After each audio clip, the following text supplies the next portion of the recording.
Okay, boys and girls, so yesterday we talked about finding equivalent fractions using multiplication. So today we are going to discuss finding equivalent fractions using division. So we know that division is the inverse operation of multiplication. So we're getting a smaller number when we divide rather than a larger number. So now we're going to be taking larger numbers, not larger fractions, but larger numbers, and dividing them by the same number on numerator and denominator to find an equivalent fraction. So just like we're using the same journal from yesterday, it says you can find equivalent fractions by multiplying or dividing. So today we're going to be dividing the numerator and denominator by the same number. So here they are taking what we made yesterday. We took 1/2 and made 2/4. We're going to show you how you can make 1/2 out of 2/4. So since I multiplied by 2 yesterday, today I'm going to be dividing by 2. So this is my whole, 2/2, and I'm going to divide. So I'm going to say 2 divided by 2 is 1, because 1 times 2 equals 2. 4 divided by 2 equals 2, because 2 times 2 equals 4. When I divide, that is called reducing. I am reducing or simplifying. I am simplifying here. Reducing or simplifying. You'll hear it called that. If you can reduce the fraction to find an equivalent fraction, you are making it smaller or simplifying it, okay? So there are rules to doing that. So I want you to go down here and you're going to say dividing for equivalent fractions. Dividing for equivalent fractions. How do we do that? So I want to make sure you write that. Again, if I'm dividing for equivalent fractions, I'm reducing or simplifying. That's what that means. Reducing or simplifying. So there's steps. Number 1, the first step, list the factors for both numbers. Factors, guys, remember factors. How do we find factors? We make T-charts, okay? So we list the factors for both numbers. The second step is to find factors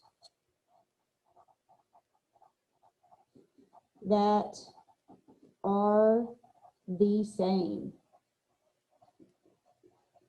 Now, write this, and then we're going to practice it in just a minute, but these are your steps. This is kind of like your little cheat sheet here.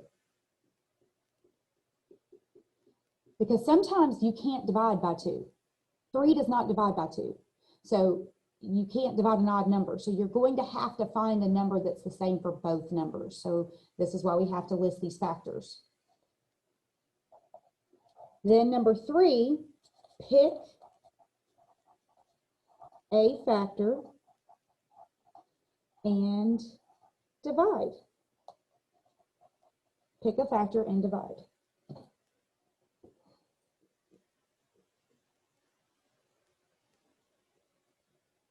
So we're going to use the fraction 12/18.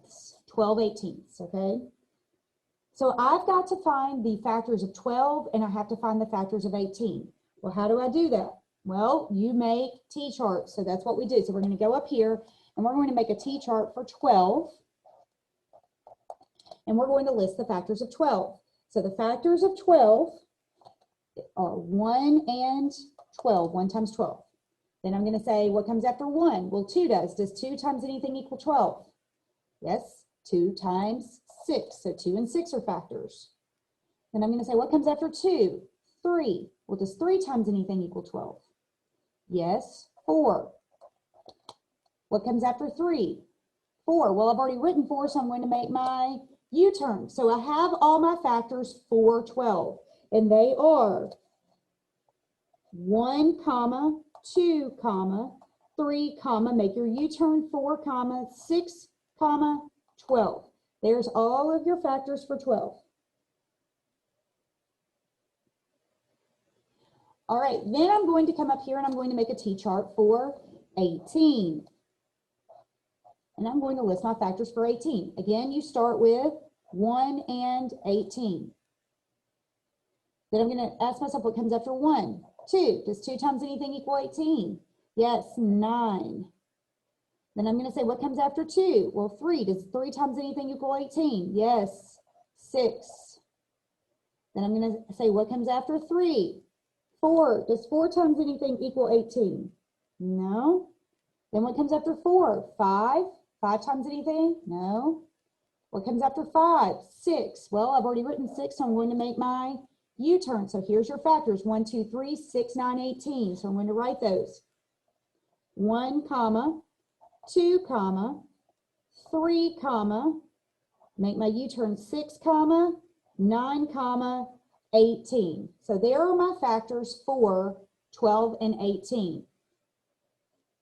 Let's circle the ones that match. I have 1 and 1, 2 and 2, 3 and 3, and 6 and 6. The circled ones are my common factors. If I circled them, they are common factors. They have these in common, okay? Now, we do not ever divide by 1. So 1, remember, it's a neither number. We talked about that. It's a neither number. We don't divide by that. So I can divide by any of these numbers to get a simplified fraction. I can divide by any of them. So if I go and I look, I can take 12/18 and I can divide by 2. If I divide my numerator by 2, I'm going to divide my denominator by 2. So I divided by my whole. Whatever you do to the numerator, you must do to the denominator. So I'm going to ask myself, what is 12 divided by 2? What times 2 equals 12? Well, 6. And I'm going to ask myself, 18 divided by 2. What times 2 equals 18? Well, 9. So 6/9 is an equivalent fraction to 12/18. All right. Then, I ran out of room. I didn't do this properly. You need to make sure you put your paper all the way to the top. Then I'm going to go over here and say 12/18 divided by, and I'm going to look, I have 3. So I'm going to divide the numerator by 3 and the denominator by 3. All right. Now I'm going to ask myself, 12 divided by 3 equals what? What times 3 equals 12? 4. 18 divided by 3 equals, what times 3 equals 18? 6. So 4/6 is an equivalent fraction. Notice my numerators and denominators are not matching up. You can't have the same numerator and same denominator in equivalent fractions. You can't have that. So I have 4/6 is an equivalent fraction. So I've done 2, I've done 3. Now I'm going to divide by 6. So I'm going to say 12/18 divided by 6. If I do it to the numerator, I have to do it to the denominator. So I'm going to ask myself, 12 divided by 6 equals, what times 6 equals 12? 2. 18 divided by 6 equals, what divided by 18 equal, or what times 6 equals 18?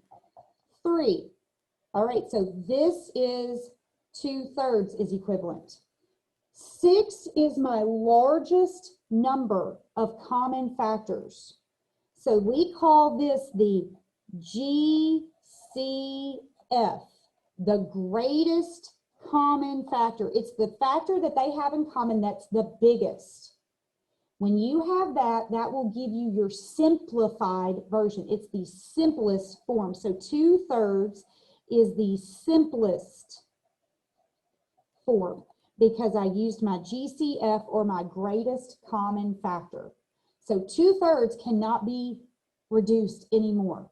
I can't divide a number by 2 or by 3 other than 1 that they have in common. 4 and 6 still have 2 in common. 6 and 9 still have 3 in common that I could divide by. I can't reduce or simplify 2/3 any more than what it already is. So that is my greatest common factor. 6 is the biggest number I circled that they have in common. All right, so we're going to do some practice in your book with this. So I want you to use your journal as we're going over this, and you'll go to your next video to go over it. Make sure that you are watching the videos and practicing with them.